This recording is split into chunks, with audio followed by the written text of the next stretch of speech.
Assalamualaikum warahmatullahi wabarakatuh. Selamat malam semuanya. Perkenalkan, nama saya Andranik Akila Idris. Saya dari Prodi Teknik Pertambangan dengan nomor NRP terakhir 036.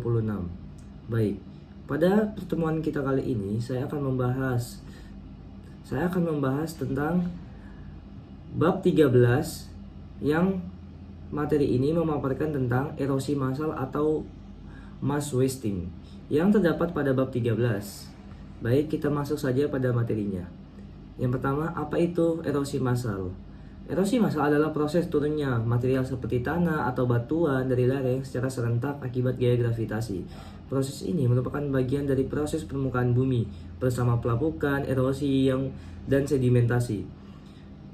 Dampaknya sangat bisa merusak, mulai dari retakan bangunan dan bencana longsor besar yang menyebabkan korban jiwa.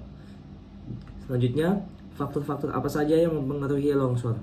Jadi, ada beberapa hal yang mempengaruhi adanya longsor. Beberapa faktor yang menentukan apakah lereng stabil atau mudah longsor. Faktor tersebut meliputi kemiringan lereng, banyaknya air tanah, kekuatan batuan yang ada di suatu tempat, keberadaan vegetasinya, serta pemicu seperti gempa bumi atau hujan lebat. Longsor terjadi ketika gaya geser lebih besar dari kekuatan geser tanah. Selanjutnya yaitu jenis-jenis erosi massa. Jenis pergerakan massa dibagi menjadi beberapa kategori. Yang pertama adalah creep, yaitu pergerakan tanah yang bisa sangat lambat. Selanjutnya adalah jenis seperti aliran tanah, aliran puing, dan aliran lumpur yang biasanya terjadi setelah hujan deras. Ada juga longsoran yang bergerak di sepanjang bidang gelincir, serta jatuhan batu yang terjadi di tebing yang curam. Bahkan longsor besar bisa terjadi di dasar laut dan memicu adanya tsunami. Jadi, saya pernah mendapatkan berita tentang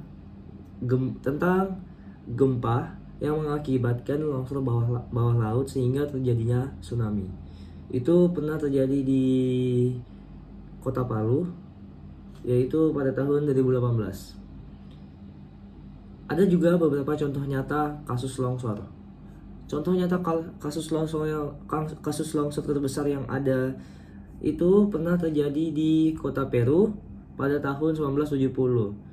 Ketika massa es dan batu runtuh dan menimbun kota. Peristiwa ini menunjukkan bahwa longsor bisa dipicu oleh kombinasi medan yang curam, material yang longgar, dan gempa bumi yang menyebabkan terjadinya longsor. Banyak bencana longsor lainnya juga disebabkan oleh hujan ekstrim, kebakaran hutan, atau pembangunan yang tidak memperhatikan struktur geologinya. Yang selanjutnya itu adalah pencegahan longsor. Untuk mencegah longsor ada beberapa teknik yang bisa kita lakukan. Misalnya memasang dinding penahan dan sistem drainase, membuat terasering agar tidak terlalu curam, membuat lereng dengan kabel dan semen, serta menanam vegetasi untuk memperkuat tanah. Pemantauan lereng juga menjadi langkah yang penting untuk mengantisipasi pergerakan tanah yang ada.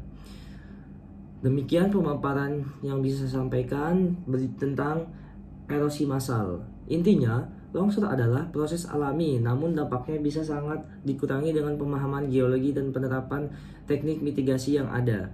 Terima kasih. Saya minta maaf jika ada kesalahan kata. Assalamualaikum warahmatullahi wabarakatuh.